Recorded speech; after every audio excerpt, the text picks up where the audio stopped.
அனைத்து உரிமை குரல் நண்பர்களுக்கும் வணக்கம். நாம் தமிழர் கட்சியில் இருக்கக்கூடிய ஒவ்வொருத்தருக்குமே இருக்கக்கூடிய ஒரு மிகப்பெரிய கேள்வியே என்ன அப்படின்னா, நான் சீமானவர்களுக்கு அடுத்தபடியாக கட்சியில் யார் ஒரு துணைத் தலைவராக இருப்பாங்க அப்படின்றத தான் இருந்துட்டு இருக்கு. நாம் தமிழ் கட்சி அப்படின்றது ஒரு மிகப்பெரிய கட்டமைப்பில் உருவாக்கப்பட்டிருக்கு அப்படின்னு நம்ம அனைவருக்குமே தெரிஞ்சிருக்கும். ஏன்னா நாம் தமிழ் கட்சி பார்த்தீங்கன்னா தமிழ்நாட்டில் இருக்கக்கூடிய பிற கட்சிகளிடமிருந்து ரொம்பவே தனித்து தெரியணும் அப்படின்ற காரணத்தினால ஒரு மிக முக்கியமான கொள்கையாக எந்த கட்சியோடையும் கூட்டணி கிடையாது அப்படின்றதுல ஆரம்பிச்சு கட்சிக்குள்ளேயே பார்த்தீங்கன்னா ஏகப்பட்ட கோட்பாடுகளோட ஒரு ஏக்க மாதிரி தான் நாம் தமிழ் கட்சி நடத்தப்பட்டு வந்துட்டு இருக்கு அப்படின்றது நம்ம அனைவருக்குமே தெரிஞ்ச ஒரு விஷயம் தான். இது மட்டும் இல்லாமல் கட்சியில் இருக்கக்கூடிய நிர்வாகிகள் கூட பார்த்தீங்கன்னா நான் சீமானவர்கள் சொல்லிட்டா நிச்சயமாக சரியா தான் இருக்கும் அப்படின்ற நோக்கத்தில் சீமானவர்கள் சொல்லிட்டாலே எதிர்த்து ஒரு கேள்வி கூட கேட்காம அந்த விஷயத்தை அப்படியே பண்ணிட்டு வந்துட்டு இருக்காங்க. அது மட்டும் இல்லாமல் கட்சியை வளர்க்கறதுக்காக அவங்களே ஏகப்பட்ட விஷயங்களை முன்னெடுத்து அவங்கவுங்க பகுதியில் இருக்கக்கூடிய மக்களுக்கு என்னென்ன தேவைகளோ அதை பூர்த்தி பண்ற வகையிலையும் அவங்களாகவே ஒரு தன்னிச்சையான போராட்டங்களை நடத்தி நாம் தமிழ் கட்சியை எந்த முறையிலெல்லாம் வளர்க்க முடியுமோ அப்படி எல்லா வகையிலையும் பார்த்தீங்கன்னா வளர்த்துட்டு வந்துட்டு இருக்காங்க.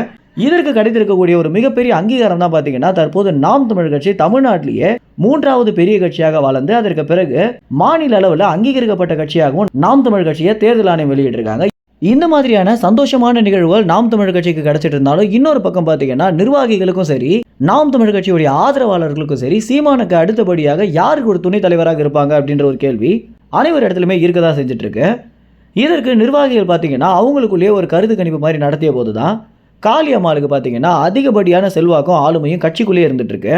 ஏன்னா திமுக கட்சியை கதி கலங்க வச்ச ஒரு பெண்மணியாக தான் காளியம்மாள் இருந்துட்டு இருக்காங்க.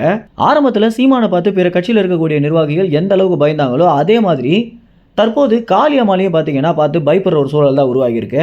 ஏன்னா இவங்களுக்கு இருக்கக்கூடிய அதிகப்படியான ஆதரவு பார்த்தீங்கன்னா தற்போது காவலர்களையே கதி கலங்க வச்சது மட்டும் இல்லாமல் பூரண மதுவிலக்கு போராட்டத்தின் போது காளியம்மாளை கைது பண்ணால் இன்னும் போராட்டம் அதிகமாக வெடிக்கும் அப்படின்னு ஒவ்வொரு குடும்பத்தில் இருக்கக்கூடிய பெண்களும் காளியம்மாளுக்கு ஆதரவாக போஸ்ட் போட்டது பார்த்தீங்கன்னா அரசாங்கத்தையே கதி கலங்க வச்சிருக்கு அப்படின்னு தான் சொல்லி ஆகணும்.